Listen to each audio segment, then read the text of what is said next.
Hey there guys, Jordan in the Know here, and this episode of Jordan Tries, we're going to be taking a look at the S6 Edge.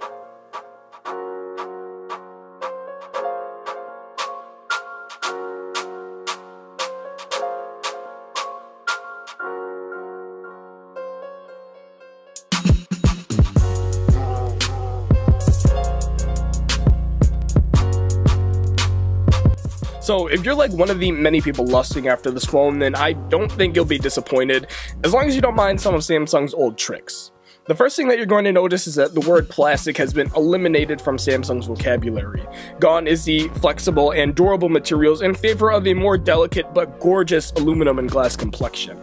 And the Galaxy S6 Edge suits this construction in every way. The curves along the glass taper off into a clean and contemporary aluminum frame, and this aluminum feels really good and surprisingly sturdy. And just a side note, if you're picking up the Galaxy S6, I would probably go for a white one.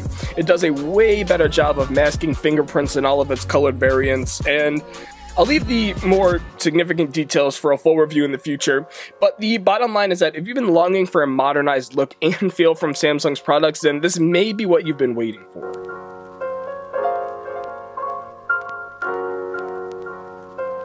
Besides looking new, the phone also feels new, surprisingly.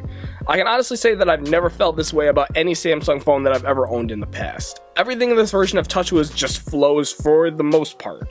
Samsung's own apps have been redesigned for a more material design type of look, and honestly, the look inside each application is either a hit or miss.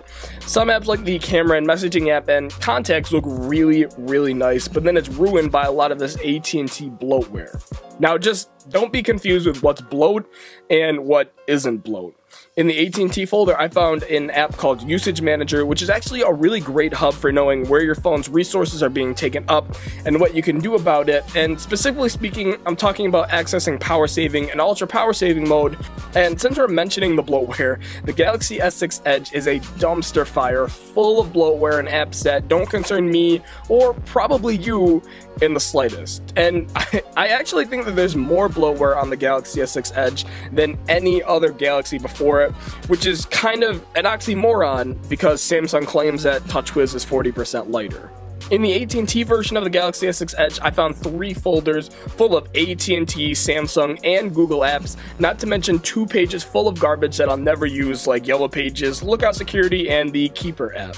The sleep and wake transitions and the lock screen UI is going to look a lot better, and even the lollipop style animations when moving from app to app seem fast and fluid, but honestly, something needs to be done about the animation that comes when you access the app drawer. It's bound to happen that the average user is going to hit that button 100 times a day, if not more, and the last thing that I want to see is a slow, sloppy animation on an otherwise clean phone.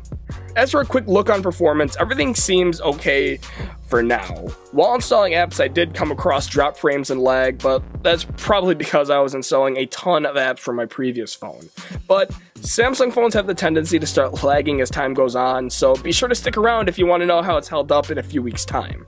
But as I said, performance is fast, and it really should be with no compromises, considering that Samsung claims that TouchWiz is 40% lighter, which was 99% of the problem, and that it has DDR4 RAM, which is twice as fast and energy efficient as its predecessor, not to mention an 8-core processor, so there should really be zero excuse for any slowdown. So guys, that's been my quick first look at the Galaxy S6 Edge.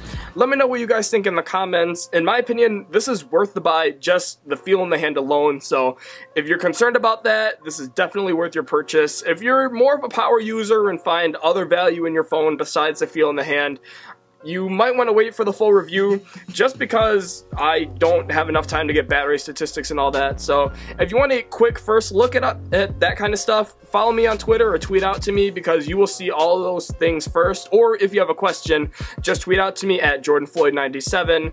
I just say Twitter because you can contact me the easiest and the fastest there. You'll get a faster response if you contact me on Twitter. So anyways guys, thank you so much for watching. This has been Jordan Tries featuring the Galaxy S6, and I hope to see you guys in the next one.